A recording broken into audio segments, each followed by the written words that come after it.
Ang puta na pastor ka ng untang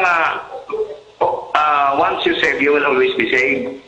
O kaya na ginusulam ka sa imong sala. Na, ang puta na diya, kung naaba na sa Bible, na kung maluwas ka karong adlaw, luwas na kita hantod-hantod. Okay, daghang salamat na. Adunay school of thought, duha ka dagko nga school of thought ang gitawag nato og kang Calvinism o kang gitang word nga kang Calvinistic view. Sa Calvinistic view igsuon, mao na ang gitawag one save always save. Ang naana mga Baptist ug uban nga mga religious sect. Alam nila bisag unsaon imong paningkamot kung wala ka sa lista sa kaluwasan, di gyud ka maapil. O alam nila, bisag unsa imong pagpakasala, basta naka sa lista sa kaluwasan, maluwas yun ka. Ang imong pangutana, naa ba na sa Biblia? Wala na sa Biblia. Mismo ang word nga, one save, always save, wala na sa Biblia. Mismo ang word nga, eternal security, kay mo na iya, sa kang Calvin nga gitawag na itong pagtulunan, wala gihapon na siya sa Biblia. Okay? So, ang nasa Biblia, igsoon, kung imong tanahon, especially nga kaning chapter 15 sa John, klaro man ang gisgutan sa Balaan Kasulatan. Matod pa niya dinhi. Okay? Kung imong tanahon ang Balaan nga Kasulatan. Sugod ta sa 3. Ako mao ang tanom nga paras, kamo mao ang sanga, ang magapabilin kanako, kang kinsa magapabilin ako, mao siya ang nakapamungag daghan, kay gawas kanako, wala gayud kamoy mahimo. 6. Ang tao nga dili magpabilin kanako, igasalibay siya sa masasanga ug malaya, ug ang sanga pamuniton ug gigait sa ngadto sa kalayo. So, ang punto mao ni, dili tinuod ang one save always save. Kay kung ikaw bisag giluwas ka ni Kristo, apan imo siyang gibuhian, wala nimo siya guniti, ay isalibay ka sa kalayo. Mao yung mabasa nato sa Biblia. So sa ato pa, mintras nga naa ka kan Jesus Christ, naa diha ang kaluwasan. 5 minutos ang nabilin sa atong first portion. Follow up, Bigson. Nawala na?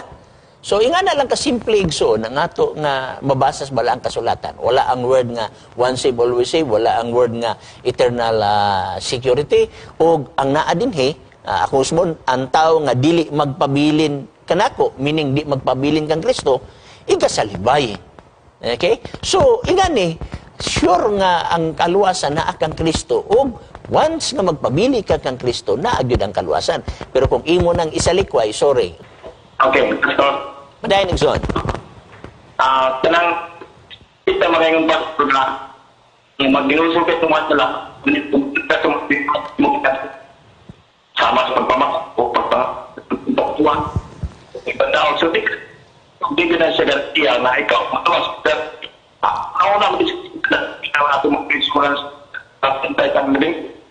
Para ni Kalung, ito na itupas kay once you guys proceed, wala akong i-clarify ka, planifikan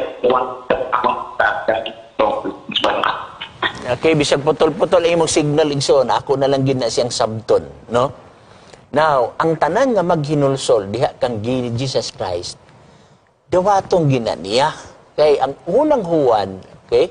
1:8-9, mato pa niya, kung isugid nimo ang imong sala, matinumanon siya nga mo pasaylo kanimo. Once pasayloon ka sa imong sala, now, wala ka, hinlo ka. Okay? Kung hinlo ka, gimatarong ka niya, pinaagi sa iyang grasya. So, ingana, maluwas gyud ka. Pero ang punto mo ni, ang one save, always save, kung wala ka gipili, kung wala ka gisaaran, bisag kung saan pa nimo kampo, di ka maluwas. Kay wa man ka gipili. Kay alang sa one save, always save, kadto lamang gipili, maoy maluwas. Bisag nagpakasala ka, kay gipili ka sa Dios, maluwas gyud ka. Pero katong wala gipili, bisag kung saan nimo ginulsol, kay wala ka gipili, dili gyud ka maluwas. Mauna ang gitawag og konsepto sa gitawag nato og eternal salvation. So, sorry na lang sa wala gipili, kay bisag saan nimo paningkamot, kay wa gyud ka gipili, dili gyud ka maluwas. Mauna ang ilang kuan. Pero sa Biblia, basta mangayo kag pasaylo, isugid nimo ang imong sala ngadto kang Jesus Christ, bisag unsa pa kapula sa imong sala, ikaw pagapasayloon. Ug walay makaadtog langit kung wala mo agi og pasaylo diha kang Jesus Christ. Kaya unsa may imong ipanghambog dito sa langit, nga diin ikaw naluwas, nga diin naa pa man tay kasalanan. Pero ang punto mao ni nga maluwas ka dili sa imong kagalingon nga paningkamot, kay ang episode 8 nagyon naluwas ka mo sa grasya, pinaagi sa imong pagtuog dili sa imong kahimuan, kinigasa sa Dios, meaning gift, libre, wala nimon ago Meaning to sig gisinanaan ka o sinina sa pagkamatarong. Mabitaw ang Matthew 6:33 nagyon, seek ye first the kingdom of God and His righteousness. Meaning, pangitaa, no? And His righteousness, ang iyang pagkamatarong, dili atong pagkamatarong. So kung ikaw, tawagong kaniya, niduol ka kaniya, gisugid mo ang tanang sala, o niya nahinlo na ka, sininaan ka niya sa pagkamatarong, nagikan sa iya, dili imo ha. So mao na nga, baluran ikaw matubang dito sa langit, kay gisininaan man ka og pagkamatarong nga dili imo, kundi pagkamatarong nga iya ni Jesus Christ.